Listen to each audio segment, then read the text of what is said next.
Question? Same question. So I was at a crappy little shopping mall. I remember where we were out of town, and my mom had stepped into, what was the thing called again?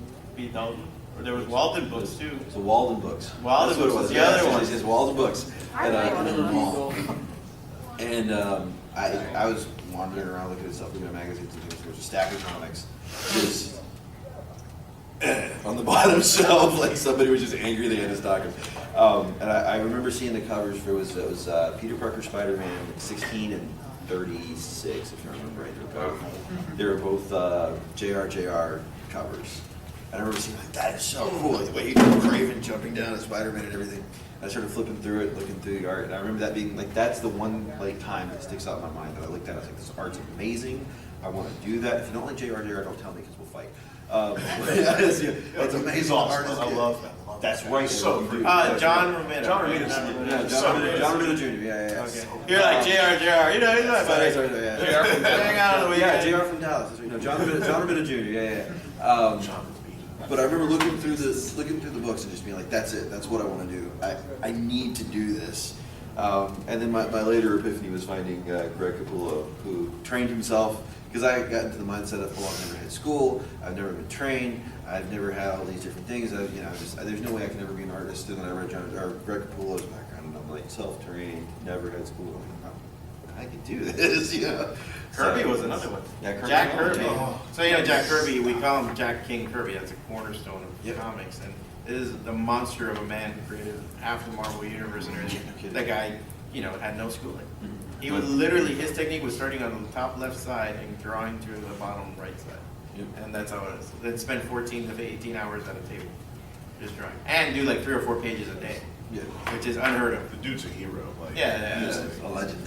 A legend. So I mean, Kirby's some top too. Kirby's another one, Yeah. So these are the things I didn't know at the time. So, But you wanted to do it. yeah, that was when you said that's what I wanted to do. For me, I've never wanted to draw, but I've always wanted to tell That's good. stories, and I wanted to do it in the comic format. And for me, it's strange because the people that attracted me in comics were the people that were good businessmen. Will Eisner, who I think is the father of independent comics. Yeah. Well, father of sequential art. Look him up if you don't know who Eisner is. He literally wrote the book and made the term sequential art. He made it available to teach everybody. And he's the one who said, you can use this for anything. And he used to even do manuals for the Air Force and for the Army. Yeah, Will Eisner taught me that comics are as much an art form. If you take art, you automatically say, oh, this is art. You take a book, this isn't a form of art. But in America, you take a comic, people are like, eh. Yeah, But me, I always thought of it as an art form. Will Eisner, Stan Lee. Stan Lee taught me that there were people behind the scenes that did stuff. And I knew that I wanted to be one of those people. I like one, and Aaron, I drew a bunch of crap. Yeah, because I didn't have people to draw for me, so I'm like, all right, stick figures. And I would tell the stories, and I would learn from that. And for a long time, I thought, I'm not good enough to do this. I haven't gone to school for this. And finally, a year or two ago, I'm just like, it's time. I'm going to make a comic, and this is all I want to do. This is what I'm going to do from now until I want to drop dead with a half-written story on my computer. That's all we need. That's Not all we today. need. Such a terrible tease to your fans, though. Exactly, I'll be legend. And Then my kid will like finish it and won't be half as good, and people will hate that particular work, and they'll like his stuff even more. I got it all mapped out. he's taking a little bit of arsenic every day. I want to be like George R. R. Martin. I don't want to finish Game of Thrones. I want to be this close. This close. I've read all the books. Three-quarters of the way through the last book. And then No, but I want to tell stories, as many as I can. And the great thing is there are so many people in this area. One is actually a recent influence of mine in the last 10 years because I came to South Florida, started doing the cons. I saw Juan doing exactly what he wanted to do, telling stories, going to cons. I've gotten so much advice from Juan. It's amazing. None of it good. Yeah, not good advice, but I've gotten advice from Juan. I met Aaron through the cons. The con system is a wonderful way to meet people to work with if you want to do your own comic. It's also a great place to buy comics. And actually, these guys are set up downstairs. This guy's set up downstairs. We're wandering. But yeah, you should check them out during the show. Yeah, and it's good to go to cons, explore what people are doing, support that scene, support the independent scene, and pick up their books and read them. Because like that, you can also find out too. And like I was saying yesterday, I'm a jealous artist. I'm the first one to be like, if something's really good, it actually drives me to do more.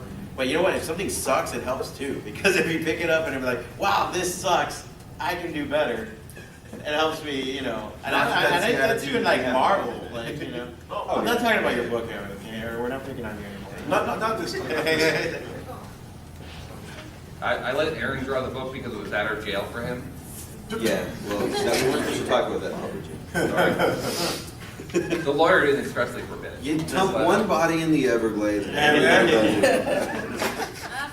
They find you in a playground covered in blood and everything. One time.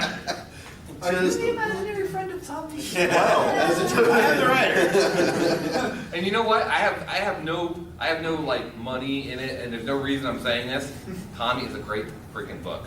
If you gotta buy one book at this con, buy mine. But then look at Tommy's amazing. It's really good. Seriously. That was great. If you like twisted dimension stuff, that's the book you need. Buy mine, but. And I would just relate that back to, like, you know, if you're not excited making it, people are not going to be excited reading it. You know, try to do something that you really care about, that you want. Because you're gonna have to live with it too. You can't be bored. You know how many times I gotta go? Like, I do conventions in New York, San Diego, Chicago, all over the place.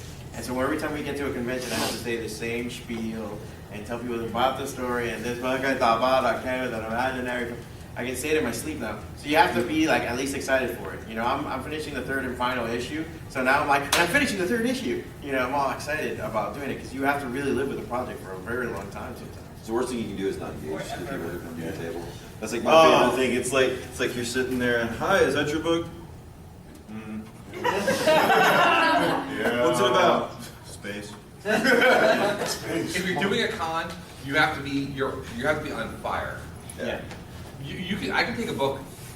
Let's say this book here looks like crap, right? Looks like crap. It's written like garbage. But if I'm enthusiastic, I can sell it to you. Yeah. I can make you walk away with that book. Totally. And that's the trick. You gotta get when you're hand selling. It's a little bit easier than again putting it in a store. These guys are nationally distributed now, so now the work stands on its own. If you look at the cover of Rez, pick up that cover of Rez one. It's a freaking awesome cover. So that guy is actually doing Marvel covers right now. He's done some Avengers World covers that are amazing. Jeff DeCal. Jeff DeCal, Marvel cover artist. Don't underestimate how important your cover is. That's one thing if you're making your own book. Cover is all. I mean, obviously you want the inside not to suck. That would be Metacon. I've gotten books with covers before. Yeah. I'm not Everybody afraid has. to admit it. No, and then inside you're just like, well, that happens. You know what Well, I I mean, mean? Yeah. this is the thing. This is the art versus the business side. Yeah. And it's something that you have to go and you kind of have to make sure you don't trade your soul, but you're gonna have to like sometimes tweak and go and do a lot of things just to grab that money and grab whatever to keep your project going. You know, You have to be a business. you have to be a business. It's a business in the end. It's a business. You know. But it's a business filled with people. Remember that the people you're working for in indie comics more than likely have a day job that actually pays their bills. Yeah. You're paying your people, but it might not be their only job. And they probably have girlfriends and kids and video games they want to play and movies they want to go see. So don't expect them to knock out something for you. fail. You know, it takes, I can do a page a day. The book's not going to be done in 30 days. Right. Yeah. It's not because they like to leave the house. It's arduous. I mean, you I have to. told not to, but he still does. I mean, here. Some of it, look, like if you do the math, yeah, like if you do the math, and Aaron, I don't know how about you, but for me, if I did a full page, pencils and inks, and I letter my stuff, it'll take me at least a whole day. I would do that, Jay, if I've got a whole free day. And it could be something that somebody reads from 5 to 15 seconds. Yep. They could read it, unless you have a lot of text. So, you know, look at the trade-off in the energy. Now, what's really awesome is once you have a book done, and you have like, especially a graphic novel where you have it online, it's there forever. And you can always send it to people. You can always show it to new people. And as much as you can feel like you're screaming from the rooftops, you're not really reaching a quarter of what the audience you have. All the sweet. One of the cool things about that, though, is a lot of times you can read a book in like 5 minutes, but you get that one image that's just perfect. You go back to it. You go back to it again and again and again, and It's constant work too, though, because even if you do a webcomic, I'm sure relate to this. Getting the readers there, you can't just go, ha, best webcomic ever. No. Nope. And have people just come feeling just magnetically attracted to it. It's constant. My wife and I used to do it. We did one for about, I think it was 3 or 4 years we were in this comic. And we started out with nothing. We had a nice website and nobody coming. And it was like constantly hitting forums and posting on Facebook and Twitter and da-da-da-da. And slowly, we had 10 people this week. And by the time we finally quit, we were getting 600 like legit hits a week to our webcomic. And it was consistency, not only in the comic and the quality of the comic, but in our harassing people to come and read our comic. And it worked. It worked out pretty well. But it's constant work. You have to be ready for that when you get into the field. And even in the webcomics game, because you guys touch upon it about having a fan and making a fan, Yeah. even then there's that whole other aspect I always tell people, I don't care about the likes, I don't care about the retweets, I don't care about the followers. Those numbers don't do too much for you. What you really need is that access that those people that get your stuff and they retweet it, they reshare it, they tell their friends. Word of mouth is still king. Because if your buddy comes to you and tells you, hey bro, you gotta check out this book, you're more than 50% likely gonna go and pick it up. Just because your friend said so. You know? So it's still king. I mean, because I had an artist, a creator that wanted to work with us and this and this and that. One of the things he said, he's like, oh, I got 50,000 followers, I got 200,000, I don't know what, and blah, blah, blah. We're like, all right, cool. And I looked at the book and I was like, man, I didn't feel too great about it. So he said, all right, we'll take it for a little bit, let's see what's going on. I sold nothing. I couldn't sell that to anybody. I would tell people about it, and I'm like, what is the resistance? And you know what? In the end, I was picking up a book I didn't like, and I shouldn't have done that. And I believed the hype, and it did nothing for me. So a lot of times, I'm not saying it's not good to have that. A lot of times people will look at that. Especially we've done on our end to the point of having an agent and everything else, and he'll look at stuff like, oh, I have 5,000 subscribers on Zombie Years. That's something. Those are numbers. Da da da da da. Doesn't mean anything. Doesn't pay my bills. I can't call FBL and be like, don't turn off my electricity. I have 5,000 subscribers. You know. Really? Deal, that's fun. Come back on. Don't worry. Write that on your bill. You can't do crap with that. So, but it's really because we have got just little things. Like I'll go to a con or something like that, and it's just like there's one guy that comes in and he buys original artwork from us. He buys covers. He buys all our books. He's really cool. He's also like 6th generation master baker. Like he's like Baker. Baker. I'm trying to tell a sweet story. And he'll come and like bring cookies and stuff to all of us, and he'll bring we've had fans that were like thirsty for talking, come and bring us Gatorade. Bless you. Stuff like that. That's just something that you have to cultivate, and if you can cultivate that true follower, there's that article. Was it 100,000? Was it 100? Wait, 100? No, 1,000 true fans. Like a true fan is somebody that'll pay like $100 a year in your stuff. And $100 is nothing. When you really think about it, a fan of the stuff that's, maybe 2 video games? Maybe? Yeah. If that? No, that's one. 1.5, 1.75 quarters? That's one. Yeah. Something like that. So if you had that one person that buys $100 of you every day, if you had 1,000 of them, that's a comfortable living. Yeah. So you have to cultivate that. That's when we do so many conventions or we try to talk to so many people. Yeah, and be willing to wait for that because that doesn't come overnight. No. These guys have been doing it for a long time. We're at the very beginning of that process, so we don't get to eat for a while. We're hoping to get the master baker to give us some cookies, but Well, you and I were talking about that earlier today about when we get issue 1 of Guardians out, we take that to SuperCon and it's like, hey, if we sell like 100 copies of the first book, yeah, that's killer, that's great. That's not insane numbers, but that's a home run. You got to at least that's 100 people with that book in their hand that they're going to say, hey, this is a cool book, and tell their friends and build an audience from there. And we were at that point at one time too.